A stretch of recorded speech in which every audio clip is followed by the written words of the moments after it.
રાજકોટનું PDU civil hospital Saurashtra અને કચ્છનું સૌથી મોટી હોસ્પિટલ છે, એટલે કોઈ પણ આરોગ્ય વિષયક કામગીરી કરવાનું હોય તો આની જિમ્મેવારી સૌથી વધારે આવી જાય.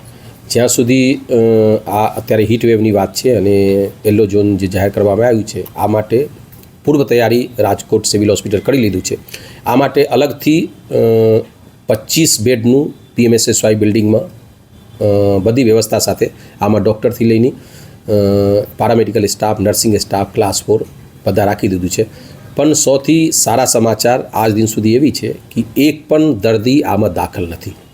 જે દર્દી આવે છે OPD વેસ્ટ આવે છે, પણ એઝ સચ હીટ વેવનું કેસ હોય એવું પણ દર્દી આવતું નથી. બીજા સિમ્ટમ લઈને આવે છે તો પણ આપના સાવચેતીની ભાગરૂપે આ જે પીડીયુ સિવિલ હોસ્પિટલ છે આ સંપૂર્ણ રીતે તૈયાર છે.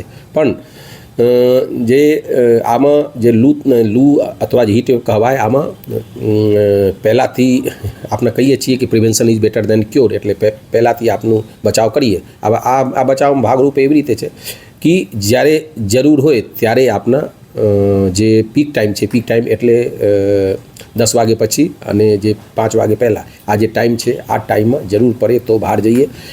અને ખાસ કરીને જે હાઈ રિસ્ક ગ્રુપ છે, હાઈ રિસ્ક ગ્રુપ એટલે આમાં એલ્ડરલી પીપલ આવી જાય. એલ્ડરલી પીપલમાં જે 60 વર્ષથી વધારે હોય, 5 વર્ષથી ઓછા બાળક હોય અને સગર્ભા માતા હોય, આનું ખાસ સાવચેતી રાખવાનું છે. અને જરૂર પડે તો બહાર જવાનું, ફૂલ સ્લીવનું કપડું પહેરવાનું હોય, કોટન કપડું પહેરવાનું હોય. અને જે છે આપનું જે જ્યારે એવું લાગે કે થોડું અનઇઝી ફીલ થાય અથવા શરીર ગરમ લાગે તો જ્યાં ઠંડો હોય ત્યાં બેસી જવાનું. અને કોઈ પણ પરિસ્થિતિમાં પોતાની રીતે કોઈ પણ દવાનું ઇસ્તેમાલ કરવાનું નથી.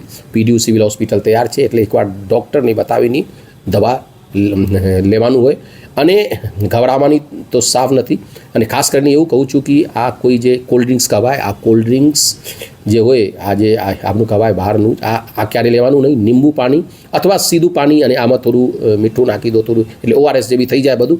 એટલે આ લો અને થોડું પ્રિવેન્શન રાખો તો ક્યારેય આપનું કોઈ પણ પરિસ્થિતિમાં ગભરાવાની જરૂર નથી. સર, તમે જે ઠંડા પીણાનું કીધું લોકો પીતા, તે લોકો માટે અત્યારે કેટલું નુકસાનકારક હોઈ શકે છે?